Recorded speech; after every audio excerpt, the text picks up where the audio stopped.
I remember the smell first, before anything else made sense: burnt ozone and something organic cooking from the inside, the way flesh smells when a lightsaber cauterizes as it cuts.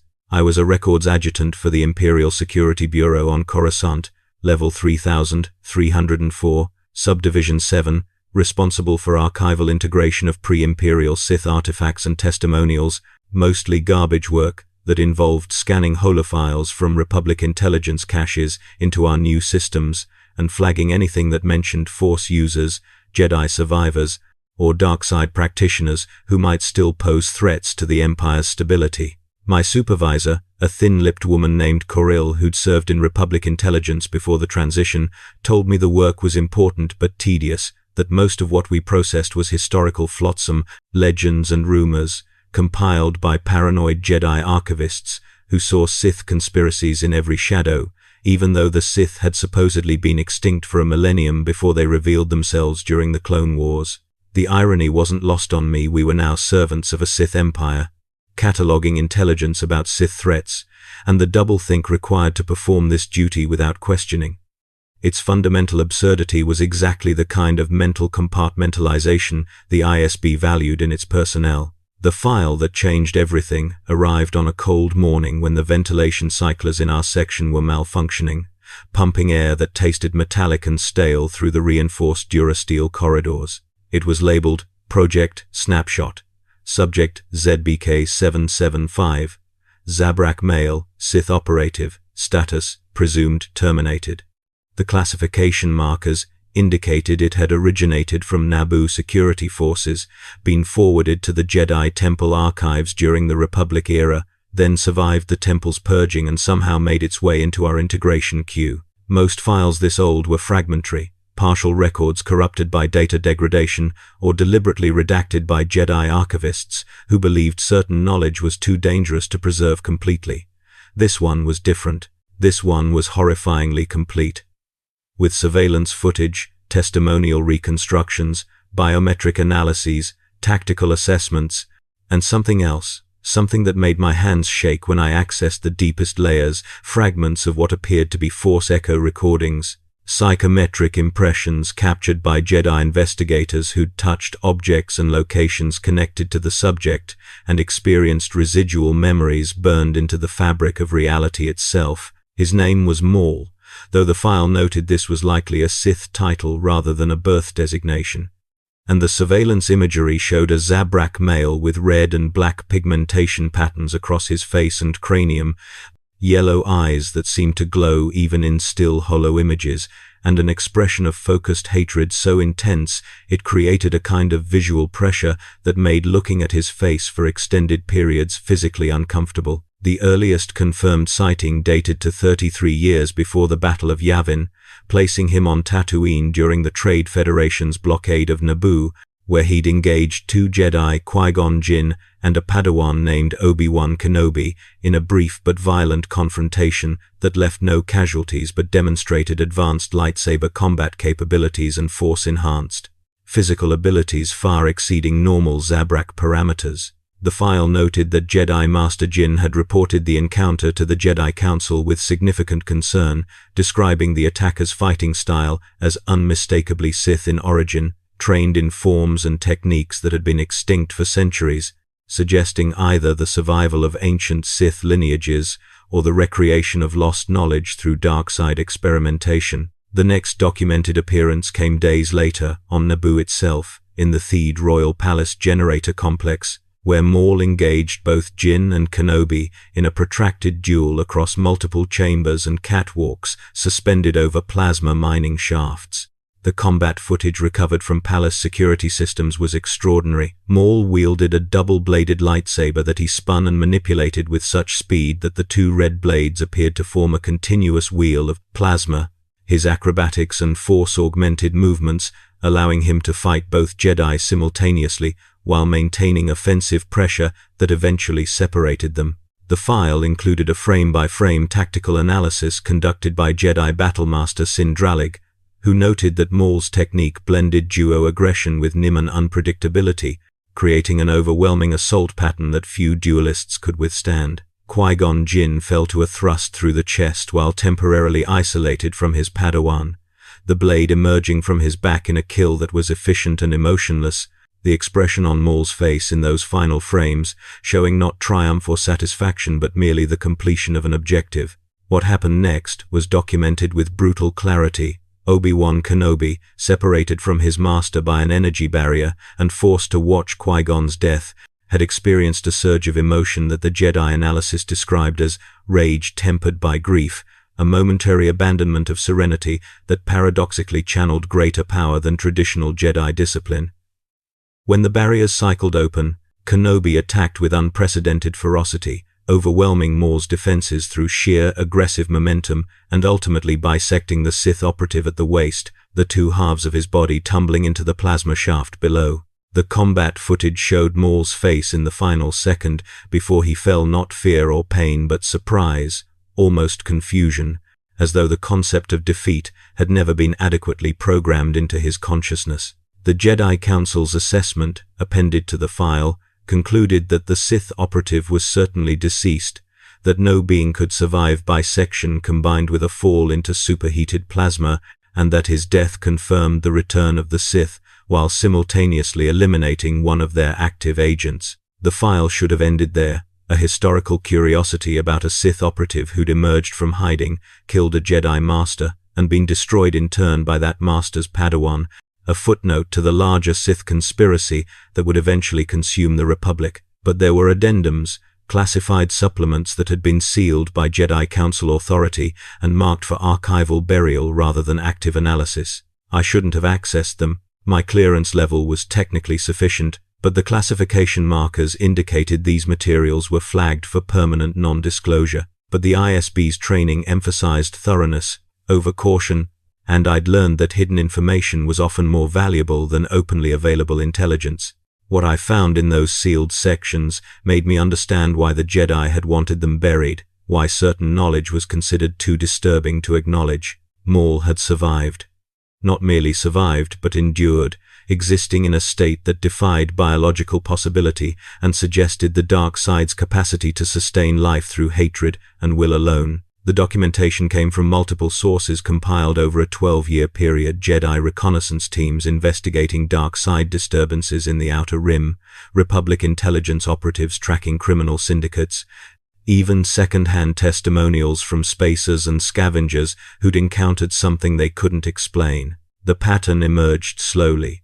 Pieces of a puzzle scattered across dozens of star systems and hundreds of reports, but once assembled, it revealed a narrative of suffering and persistence that was almost mythological in its horror. He'd fallen into a refuse disposal system beneath the Theed generator complex, the plasma shaft, leading not to immediate incineration but to a waste processing network that eventually flushed him, still somehow alive, still conscious despite bisection and catastrophic trauma, into Naboo's undercity drainage systems. How long he'd remained there was unclear, the files speculating anywhere from days to weeks before being inadvertently collected by an automated garbage hauler servicing the Palace District. From there he'd been transported off-world as part of a waste disposal shipment, eventually ending up on Lotho Minor, a junk planet in the Outer Rim where galactic refuse was dumped and forgotten.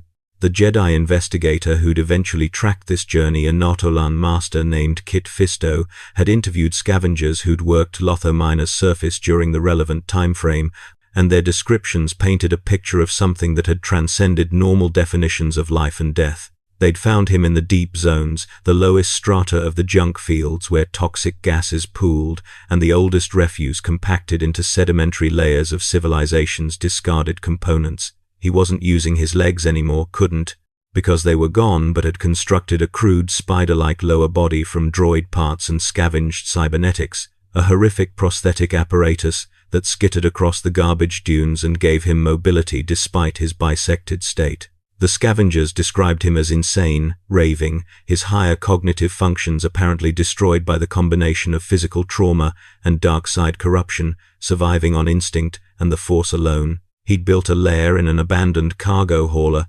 surrounding himself with technological debris and speaking in fragmented sentences that mixed Sith maxims with delusional rambling about masters and missions and failures that could never be forgiven. The scavengers had avoided him, recognizing something dangerous in the way reality seemed to distort around his presence. The way shadows grew longer and sounds became muted when he was near. Master Fisto's report, written in the clinical language Jedi used to describe Force phenomena, noted that Maul's survival represented an extreme manifestation of dark side sustenance, the Sith operative's hatred and shame providing sufficient spiritual fuel to prevent death, even when biological systems had catastrophically failed. The report theorized that Maul's consciousness had fragmented under the strain, his identity splintering into multiple incomplete selves that each remembered different aspects of his training and purpose, creating a fractured psyche that could maintain basic survival functions but couldn't integrate experiences into coherent narrative. What remained was something that existed in a liminal state between life and death, human and animal, conscious and unconscious, a creature of pure dark side energy wearing a Zabrak's ruined body like a ill-fitting suit. The file indicated Fisto had considered attempting to capture or neutralize Maul but ultimately decided against intervention, assessing that the Sith operative's degraded state made him non-threatening to galactic stability, and that his suffering on Lotho Minor was perhaps a more appropriate fate than a clean death. The Jedi Council had concurred, officially classifying Maul as neutralized through circumstance and closing active surveillance. The decision disturbed me even reading it decades later. The Jedi who'd positioned themselves as guardians of life and compassion had chosen to leave a sentient being, however corrupted, to exist in perpetual agony on a garbage world rather than granting merciful termination. It suggested a capacity for cruelty that contradicted their public philosophy, a willingness to let suffering continue when it served their strategic interests or when the victim was deemed unworthy of compassion. But the story didn't end on Lotho Minor. 12 years after the Battle of Naboo, approximately 9 years before the Battle of Yavin, Maul had been found rescued. Though that word carried bitter irony by his brother, another Zabrak named Savage Opress, who'd been transformed into a dark side weapon by the Night Sisters of Dathomir. The intelligence on this came from multiple sources: Jedi reports from the Clone Wars period, Republic military surveillance of separatist-aligned systems, and eventually direct encounters between Maul and various Jedi generals assigned to the Grand Army. What emerged from this period was evidence that Maul had been restored, his sanity partially recovered through dark side rituals performed by the Night Sisters, his body rebuilt with proper cybernetic legs that replaced the crude spider apparatus, his mind reassembled enough to remember who he'd been and what had been taken from him. The psychological profile compiled by Jedi analysts during this period described Maul as fundamentally altered by his decade of suffering, his personality reconstructed around the trauma of abandonment and the shame of failure. His original master, identified in the files as Darth Sidious, the Sith Lord who'd secretly orchestrated the Clone Wars from both sides, had discarded him after his defeat on Naboo, replaced him with Count Dooku and later other apprentices, never attempting rescue or recovery. This abandonment had become the core wound around which Maul's restored psyche organized itself, transforming his previous devotion to Sith ideology into something more personal and vengeful. He no longer sought to serve the Sith grand plan, but rather to destroy those who'd wronged him, to reclaim the status that had been stolen, to make his master acknowledge the mistake of discarding him. The dark side sustained him still, but now it was fueled by a more specific hatred, a focused rage that gave him purpose beyond mere survival. The Clone Wars period documentation showed Maul attempting to carve out his own power base, independent of both Republic and Separatist allegiances. He'd formed the Shadow Collective, a coalition of criminal syndicates, including the Pike Syndicate, Black Sun, and the Hutt Cartel, using his Force abilities and tactical intelligence to unite organizations that normally competed. The Jedi analysis noted this represented sophisticated strategic thinking, Maul leveraging the chaos of the Clone Wars to build infrastructure that could challenge established powers. He'd even managed to conquer Mandalore, exploiting the warrior culture's respect for strength to install himself as de facto ruler through a puppet regime led by Death Watch's Pre-Vizsla, though he'd eventually been forced to execute Vizsla in single combat when the Mandalorian leader refused to fully submit. What disturbed me most in these sections was evidence of Maul's philosophical evolution. Intercepted communications and testimonials from captured Shadow Collective operatives revealed he'd begun articulating a kind of nihilistic pragmatism that rejected both Jedi and Sith dogma as equally dishonest. He spoke of the Force not as something to be balanced or dominated, but as a tool to be exploited without ideological constraint, power to be seized and utilized for personal objectives rather than religious principles. His speeches to his criminal lieutenants, recorded by Republic intelligence assets embedded in the syndicates, demonstrated sophisticated understanding of galactic power structures and their inherent corruption, arguing that the only honest philosophy was naked self-interest, dressed in whatever ideological costume proved tactically useful. He'd experienced the Sith's betrayal and recognized that their grand designs were merely elaborate justifications for personal ambition, that Darth Sidious's claims about restoring Sith dominance were really just one being's quest for absolute power disguised as historical inevitability. The file documented his encounter with his former master on Mandalore, an event witnessed by both Republic commandos and Mandalorian Death Watch survivors. Darth Sidious had arrived personally to confront Maul's unauthorized power grab, considering the Shadow Collective a threat to his carefully orchestrated plans. The combat footage was fragmentary, most recording equipment had been destroyed in the battle's intensity, but what remained showed a confrontation that was barely recognizable as a duel, more like a natural disaster in humanoid form. Sidious had fought both Maul and his brother Savage simultaneously, wielding two lightsabers with speed that created afterimages, his Force abilities manifesting as visible distortions in the air. He'd killed Savage Opress with contemptuous efficiency, running him through and then hurling his body aside like garbage, then systematically dismantled Maul's defenses until the younger Sith was disarmed and helpless on the throne room floor. What happened next was documented through audio recordings and testimonial reconstruction, the visual equipment having failed, but sound pickups capturing the exchange. Sidious hadn't killed Maul, instead he'd subjected him to extended Force torture, lightning that was designed not to kill but to cause maximum agony, punishment for the apprentice who dared exceed his station.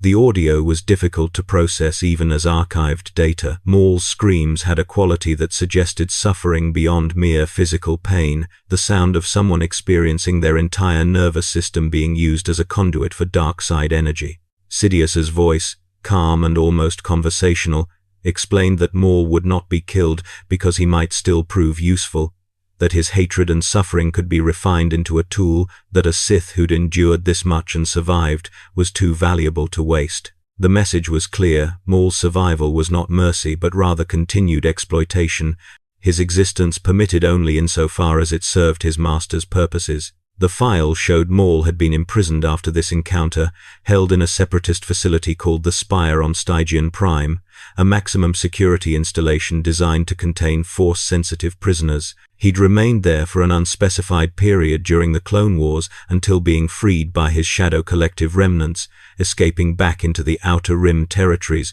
where Republic authority was weakest. The intelligence from this period became more fragmentary.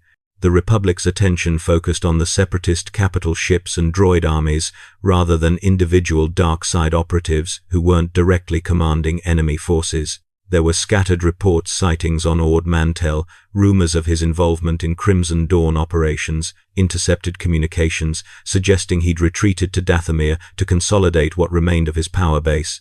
Then came the Empire, and the files changed character dramatically. What had been Republic intelligence compiled with at least nominal concern for accuracy became Imperial documentation that prioritized ideological conformity over factual precision. References to Sith became dark side practitioners or Force-wielding terrorists, the Empire's official position being that the Sith tradition had been extinct for millennia and the Emperor's Force abilities were simply a natural gift that he'd studied independently. The documentation about Maul during the Imperial period was sparse, suggesting either genuine lack of intelligence or deliberate archival suppression. There were mentions of an unidentified Zabrak operative providing intelligence to rebel cells, of someone matching his description being sighted on worlds where Imperial authority was being challenged, of intercepted communications that used linguistic patterns consistent with Sith training, but whose source remained unconfirmed. The final section of the file was what truly disturbed me. What made me understand why this material had been classified and buried rather than integrated into active ISB threat assessments. It was a Force echo recording, psychometric data captured by an unknown Jedi investigator at some point during the Clone Wars, preserved in a holocron that had survived the Temple Purge and ended up in our archives. The format was strange, not visual or audio, but rather a kind of sensory impression, translated into text by analysis algorithms, the recording system attempting to describe subjective experiences that had no direct linguistic equivalents. The timestamp placed it during Maul's occupation of Mandalore, the Jedi investigator apparently having touched Maul's throne or some object he'd handled extensively, creating a brief connection to his consciousness through the Force. What came through in that recording was suffering of a kind I couldn't adequately conceptualize.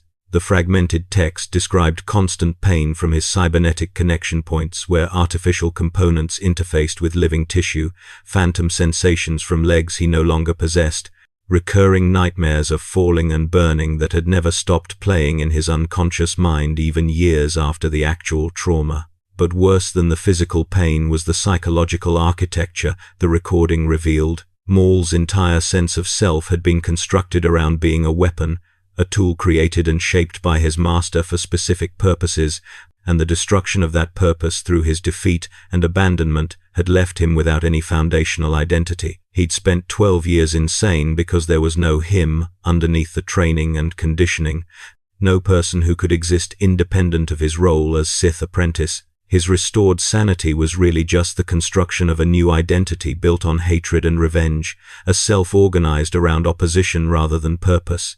But it was still derivative, still defined by his relationship to his master rather than any internal essence. The recording described how Maul experienced the Force not as the Jedi described it, a luminous energy connecting all living things, nor as the Sith traditionally conceived it, a power to be dominated and channeled. For Maul, the Force was something like a pressure, a constant weight that existed outside his consciousness but pressed in from all directions, and drawing on it required not harmony or domination but simply opening himself to be crushed by it, letting the pressure flow through him and accepting the damage that flow caused to his psyche and spirit. Every Force technique he performed degraded something fundamental in his consciousness, burned through mental resources that couldn't be fully regenerated, created small fractures in his sanity that accumulated over time. The dark side sustained his impossible survival, but extracted payment in the erosion of whatever humanity he might have possessed, transforming him incrementally into something that mimicked person while being increasingly hollow inside. The investigator's final notes described a moment of unexpected clarity in the recording, a brief instant where Maul's consciousness had apparently recognized the connection and deliberately projected a message. The text was transcribed exactly. Tell them I am what they will become. Tell them the Sith path leads only here, to this throne on this conquered world. Ruling through fear and discovering that fear is the least stable foundation, that everything built on it crumbles eventually, that there is no satisfaction in victory when victory itself is hollow. Tell them I endured 12 years of madness and would choose it again over what I became when sanity returned, because madness at least was honest, didn't pretend purpose into suffering that served no purpose. Tell them, and then the recording ended, the connection severed, leaving only that fragmentary warning from a Sith who'd seen through the ideology that had destroyed him but remained trapped in its logic because no alternative framework existed that could accommodate what he'd become.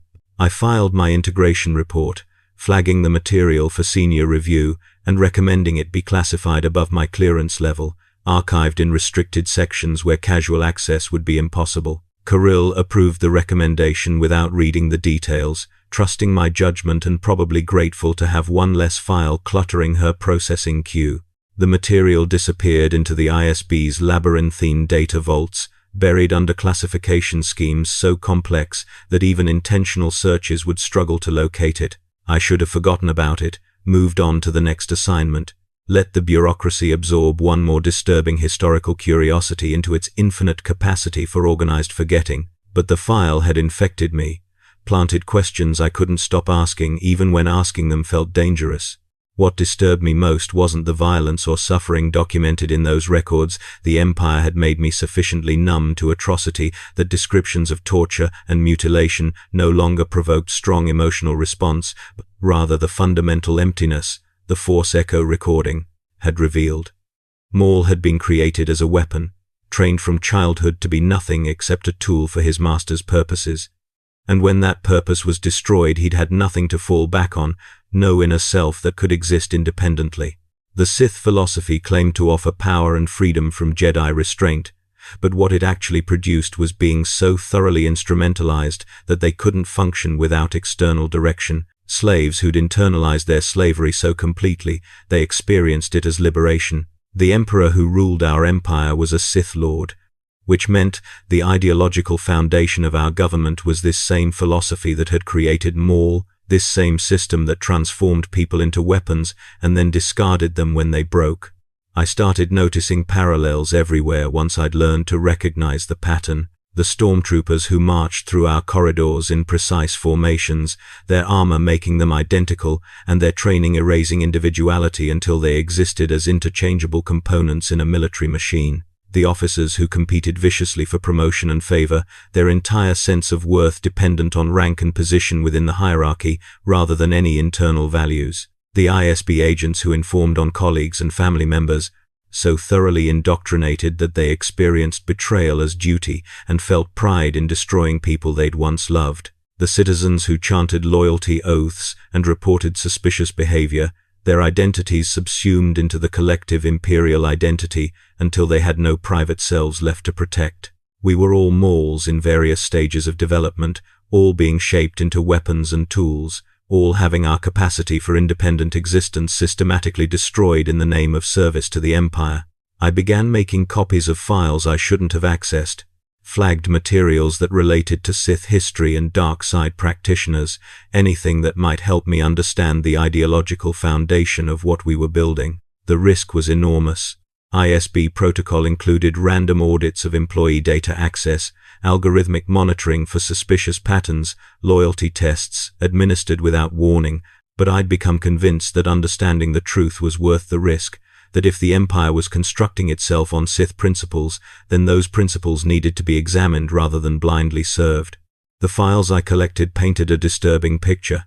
The Sith tradition was fundamentally parasitic, each master training an apprentice only to be eventually betrayed and killed by that apprentice, who would then take an apprentice of their own and repeat the cycle. The ideology claimed this process refined power through competition, but what it actually produced was an endless succession of damaged beings who destroyed their own masters and would inevitably be destroyed in turn, a system that guaranteed trauma and betrayal would be eternally replicated.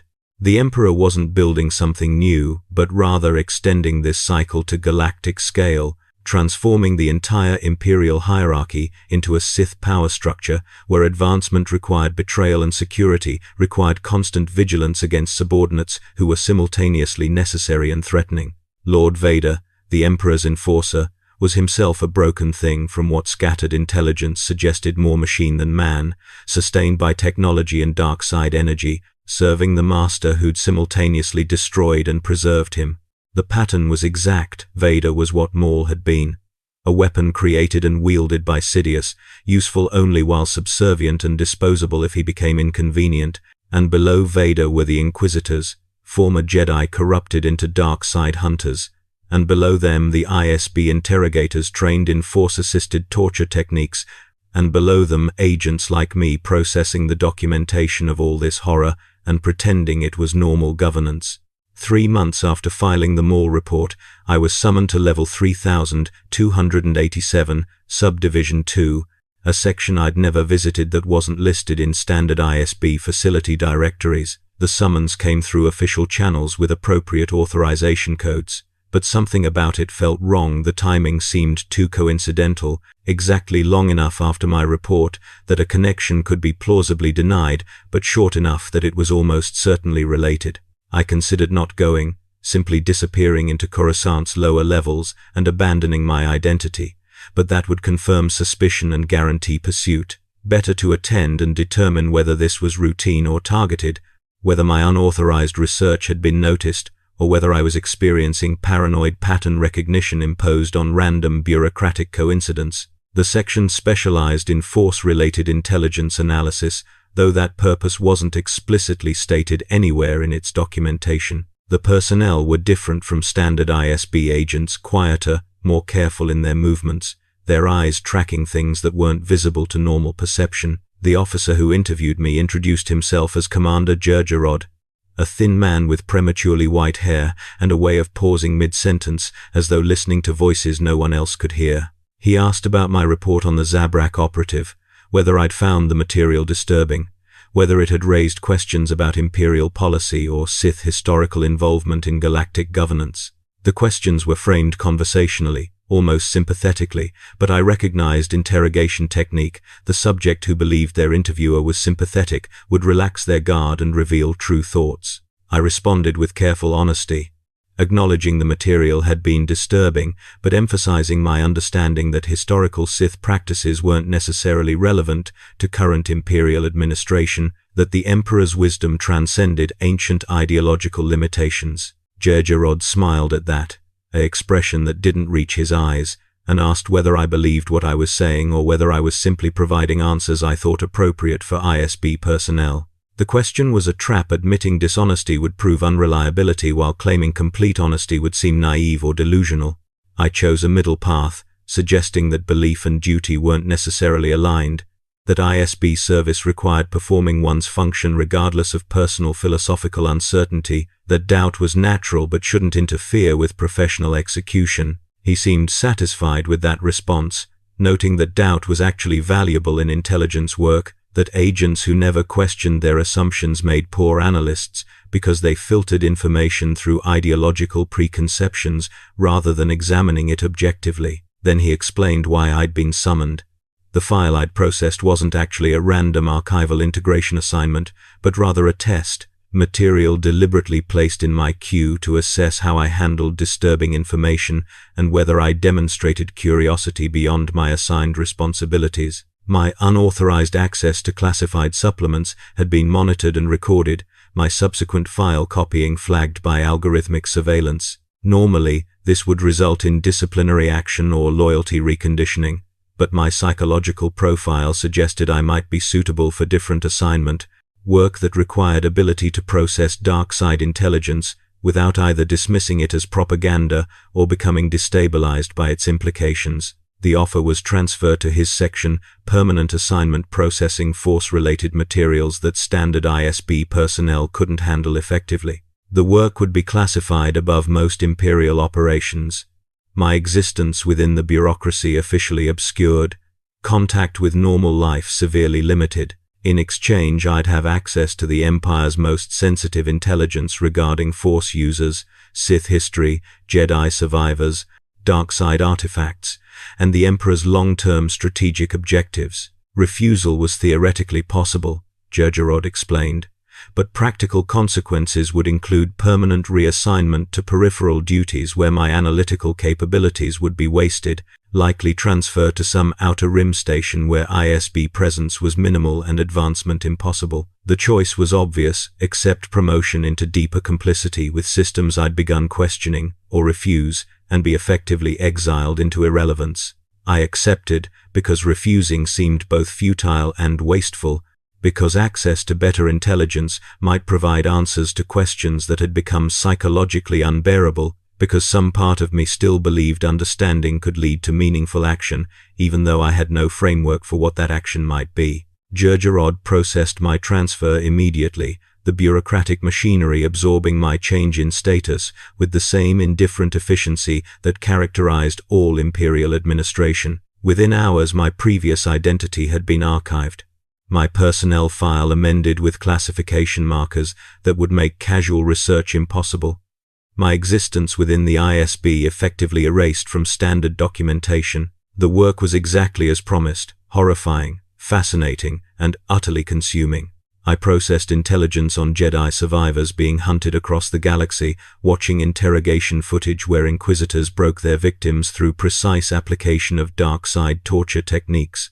I analyzed reports on Force-sensitive children being identified and either recruited into Imperial service or disappeared to prevent potential future resistance. I studied Sith artifacts recovered from ancient temples, reading translated texts that described power rituals and philosophical frameworks that made the Emperor's governance structure seem almost inevitable, the natural political expression of dark side principles. And I found more references to Maul, scattered mentions suggesting he'd survived into the Imperial period and was operating somewhere in the Outer Rim, though his exact activities remained unclear. The final confirmed sighting placed him on Malachor approximately 4 years after the Empire's formation, 3 years before my current assignment. The intelligence came from an Inquisitor who'd tracked him to ancient Sith temple ruins on that dead world, encountering him in underground chambers where dark side energy had accumulated over millennia. The Inquisitor's report described Maul as obsessed with a superweapon housed in the temple, a massive kyber crystal apparatus that could allegedly destroy life across entire planetary systems. But more interesting than the weapon was the Inquisitor's psychological assessment. Maul apparently no longer sought power for its own sake, but rather had become fixated on destroying his former master, viewing the Emperor as the source of all his suffering and the obstacle to any meaningful existence. The obsession had consumed him so completely that he'd become functionally suicidal, willing to activate weapons that would certainly kill him if they also destroyed Sidious. The report noted that Maul had been confronted there by Jedi survivors, a former Padawan named Ahsoka Tano, and several younger Force sensitives, and that the encounter had ended with the temple's destruction and Maul's presumed death in the cataclysm. But the presumption bothered me because I'd learned Maul's pattern. He survived things that should kill him, endured through hatred and dark side sustenance when biological death should have claimed him. The report felt too neat, too conveniently conclusive. The kind of intelligence that gets filed because it provides narrative closure even when evidence is circumstantial. I flagged it for follow-up investigation, recommending continued monitoring for any signs of Zabrak operatives in Outer Rim territories, but Jerjerrod rejected the recommendation, explaining that resources were limited and pursuing every possible survival was impractical when so many confirmed threats required attention. I discovered the truth through accident rather than investigation. A fragment of intercepted rebel communication that mentioned someone called Crimson Dawn operating in the criminal underworld, providing intelligence to rebel cells while simultaneously maintaining criminal syndicate activities. The name meant nothing initially, just another code designation in the endless stream of aliases and organizational names that populated rebel intelligence. But something about the operational profile felt familiar, the combination of criminal enterprise and anti-imperial action, the focus on Outer Rim territories, the sophisticated intelligence regarding imperial operations that suggested insider knowledge. I cross-referenced the profile against historical records in our database and found matches to the Shadow Collective's operational patterns during the Clone Wars, the same strategic approach Maul had pioneered when building his criminal alliance. Further investigation revealed more connections, though nothing conclusive enough to constitute proof. Crimson Dawn had emerged during the early Imperial period, exactly when Maul would have been rebuilding after whatever had happened on Malachor. The organization's leadership remained anonymous, decision-making centralized with someone who never appeared personally, but whose strategic intelligence was remarkably accurate. They provided rebel cells with information about Imperial military deployments, ISB operations, even Lord Vader's movements, intelligence that suggested access to highly classified sources. And their operational approach combined criminal pragmatism with what almost seemed like ideological motivation, as though profit and anti-imperial action were both means to some other unstated objective. I compiled a report suggesting Crimson Dawn might be led by a surviving Sith operative, possibly the Zabrak designated as Maul in historical records, and that his intelligence capabilities posed significant security threat to Imperial operations.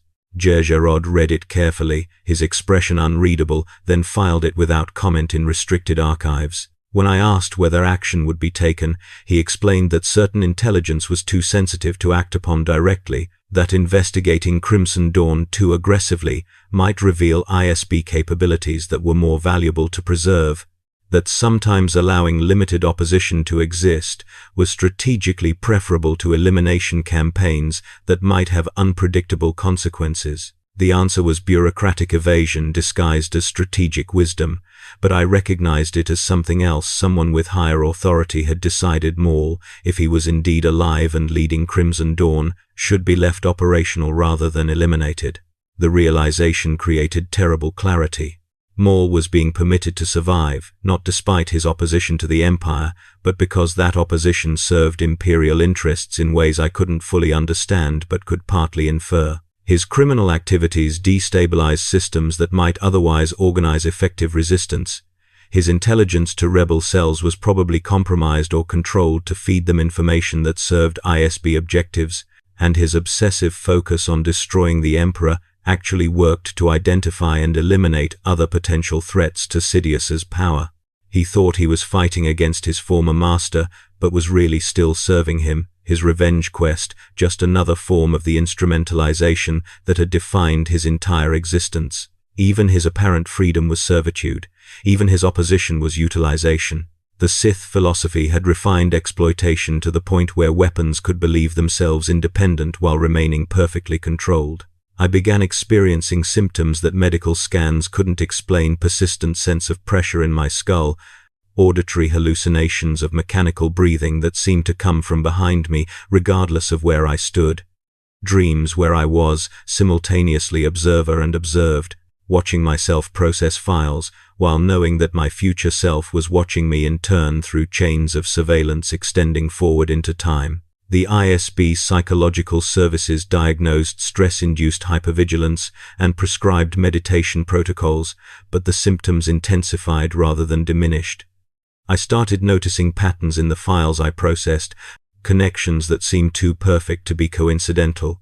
Every piece of intelligence I analyzed appeared designed specifically to teach me something, to guide my understanding toward particular conclusions about the Empire's nature and the inevitability of its power structures.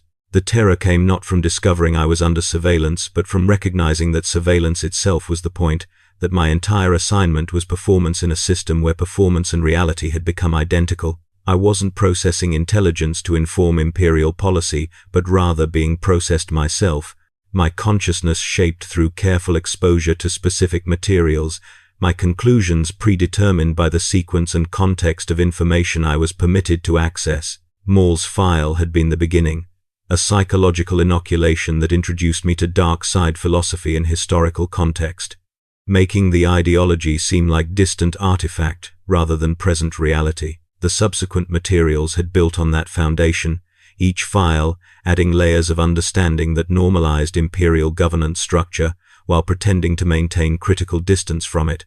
I tried explaining this to Jerjerrod during a routine assessment meeting, describing how the intelligence we processed seemed designed to process us in turn, how observation of Sith methodology was itself a form of Sith training that transformed analysts into participants. He listened patiently, his expression sympathetic, then explained that what I was experiencing was a natural phase of deep intelligence work, that prolonged exposure to dark side materials often produced temporary paranoid ideation that resolved once analysts developed better psychological compartmentalization. He recommended increased meditation practice, possible pharmaceutical intervention, temporary reduction in classified material exposure until my equilibrium stabilized. The response was simultaneously reasonable and horrifying. Either I was genuinely experiencing stress-induced paranoia, which meant my perceptions couldn't be trusted, or Jerjerrod's dismissal was itself part of the process I was describing, making my concern seem psychological rather than analytical. I stopped attending the assessment meetings, claimed illness that kept me confined to my quarters, while I reviewed everything I'd learned about Maul and tried to understand what his existence meant for beings like me, who'd been absorbed into Imperial service without fully choosing it. His story was a map of the territory I was entering, the talented individual recruited into Sith service, trained to see their exploitation as opportunity, shaped into a weapon that believed itself a warrior, then destroyed and discarded when their utility expired or their development threatened their master's supremacy. He'd survived that destruction through hatred and dark side sustenance, rebuilt himself around revenge, constructed new identity from opposition to his former master. But even that reconstruction had been anticipated and controlled. his opposition channeled into forms that served imperial interests, his survival permitted because it was useful. The question was whether any genuine escape was possible, whether beings sufficiently damaged by Sith instrumentalization could ever recover authentic selfhood, or whether the damage was permanent, identity so thoroughly corrupted that even apparent recovery was just new configuration of the same underlying servitude. Maul had spent 12 years insane on a garbage world, then been restored to sanity, only to discover his restored self was hollow, organized around hatred that gave purpose but no satisfaction. His subsequent decades fighting his former master had accomplished nothing, except proving the Sith philosophy correct power was the only reality. Those who possessed it determined outcomes. Resistance was just another form of the power dynamic it claimed to oppose. Even if he somehow succeeded in killing the Emperor, what would that accomplish beyond becoming the thing he'd fought against, another Sith Lord ruling through fear, and discovering that fear-based rule was inherently unstable? I found my answer in an unmarked file buried in the deepest archive levels, material that wasn't supposed to exist in our database because it technically hadn't been properly processed yet. It was raw intelligence from an ISB deep cover asset embedded in Rebel command structure, reporting on a mission to Tatooine approximately 1 year before my current assignment. The report described a confrontation between a Jedi survivor identified as Obi-Wan Kenobi, the same man who'd defeated Maul on Naboo decades earlier, and a Zabrak male matching Maul's description. The encounter had occurred in the Tatooine desert, far from settlements, suggesting both parties had tracked each other to that location deliberately. The asset hadn't observed the confrontation directly, but had debriefed the rebel operatives who'd found the aftermath a single body matching the Zabrak's description, bisected horizontally across the torso, the lightsaber wound suggesting a killing technique that prioritized efficiency over theatricality. Maul was finally, definitively dead, killed by the same Jedi who'd defeated him 37 years earlier, their fates bound together across decades in a symmetry that seemed almost mythologically ordained. The Assets report noted that Kenobi had apparently said something to Maul before the killing strike, words the dying Zabrak had received with what witnesses described as relief rather than rage or despair. The exact words weren't recorded, but the Asset had interviewed local Tusken raiders who'd observed the encounter from distance and described the scene through translation, the younger warrior asking whether someone was protected, the older warrior confirming yes, the younger warrior apparently accepting death once that confirmation was provided. The intelligence suggested Maul's final years had been consumed not with revenge or power accumulation, but with a different obsession protecting someone from the Emperor's attention, possibly a Force-sensitive individual who represented hope for eventual Imperial defeat. His criminal activities and intelligence sharing with rebels had been cover for this protection mission, misdirection that kept Imperial attention focused on the organizational level, while the individual he protected remained unnoticed. Even his final confrontation with Kenobi had served this purpose, drawing the Jedi's attention away from whoever he was protecting, sacrificing himself to maintain operational security for whatever larger plan he'd ultimately committed to. In the end, the weapon had chosen its own target, rather than waiting to be aimed by a master's hand. The Sith apprentice had transcended his training by recognizing that power without purpose was meaningless. The being who'd existed only as instrument had managed to find something worth dying to protect. I filed no report on this intelligence, made no copies, told no one what I'd discovered. The information was too sensitive, too revealing of things the Empire preferred to keep obscured. Instead, I let it disappear back into the archives, one more fragment of truth that would be buried under classification and bureaucratic indifference, forgotten by everyone except those few analysts who happened to glimpse it before it was permanently obscured. But I understood now what Maul's existence had been trying to teach me, the lesson encoded in his decades of survival and suffering and eventual acceptance of necessary death. The Sith philosophy claimed power was the only reality, but power exercised for its own sake was ultimately hollow, produced nothing except more power dynamics and more exploitation and more damaged beings trying to reconstruct meaning from the fragments of their instrumentalized lives. The alternative wasn't opposing the Empire directly, which would be futile and would simply make me another target for elimination, but rather the subtler resistance of remaining sufficiently conscious to recognize my own corruption, maintaining some internal space that hadn't been fully colonized by imperial ideology, even while performing imperial functions. Not rebellion but refusal of complete absorption, not fighting but witnessing, not action but preservation of the capacity for action, should circumstances ever make it meaningful.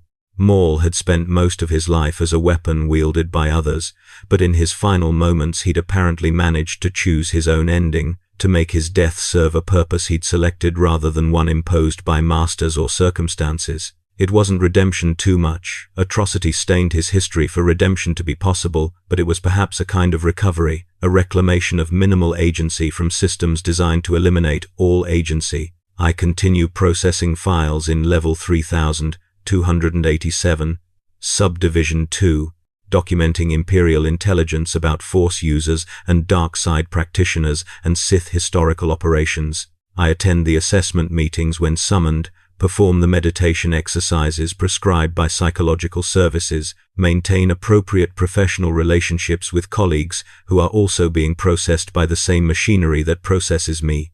I watch Lord Vader stalk through our corridors occasionally, his mechanical breathing and heavy footfalls announcing his presence before he appears, his towering black-armored form radiating the same hollow instrumentalized power that Maul's files had revealed. I see the Emperor's face on official broadcasts, his raspy voice explaining the necessity of order and the danger of chaos, and the infinite patience required to reshape the galaxy into stable configuration, and I recognize the Sith philosophy that produced Maul being scaled to encompass trillions of beings who don't yet understand they're being shaped into weapons. But I also preserve the knowledge that Maul survived things that should have killed him, endured things that should have destroyed his capacity for consciousness, and in the end managed to choose something other than pure servitude to the power that had created him. That possibility exists for other beings trapped in similar systems, including me, including perhaps even Vader himself, whose mechanical breathing and armored shell might contain some fragment of the person he'd been before his corruption. The Empire seems inevitable now, its power absolute, its ideology triumphant, its governance structures replicating across every inhabited system.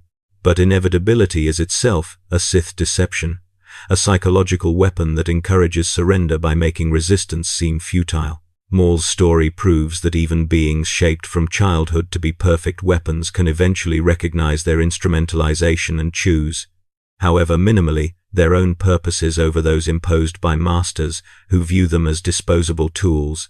I am writing this because the pressure in my skull has become constant, because the mechanical breathing I hear behind me never stops anymore, because I've begun to suspect my assignment to this section wasn't random and my continued survival isn't guaranteed. I am writing this because if I disappear, whether into a detention cell or a psychiatric facility or simply into administrative erasure, someone should understand what I learned from a Zabrak Sith operative who died in a desert at the hands of the Jedi who'd defeated him decades earlier. I am writing this because documentation is resistance when power depends on controlling narrative, because preserving uncomfortable truths is meaningful even when those truths can't immediately change political reality, because witnessing is valuable even when the witness is powerless. Maul existed, suffered, endured, chose, and died, and the pattern of his life contains information about the systems that created him and the possibilities for minimal agency within those systems. That information shouldn't be lost just because the Empire finds it inconvenient or dangerous. They're coming now.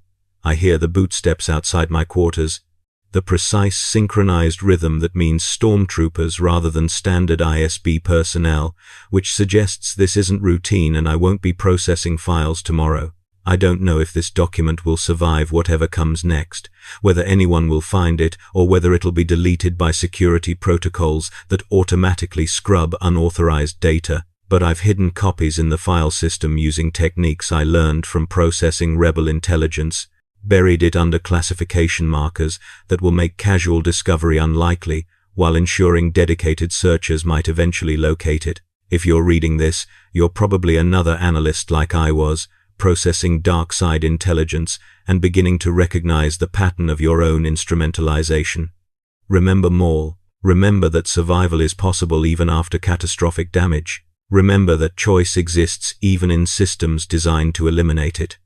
Remember that weapons can sometimes choose their own targets rather than waiting to be aimed.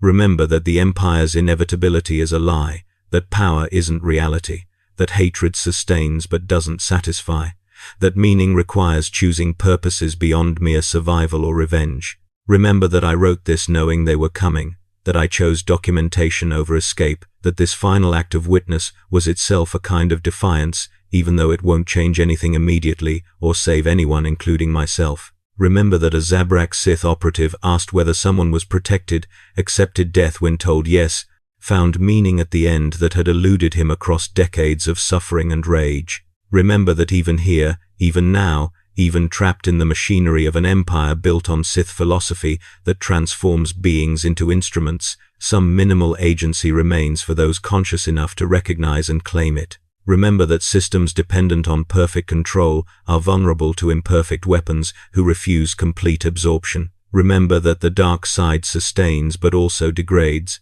that hatred extends life while corroding meaning, that power without purpose is ultimately hollow.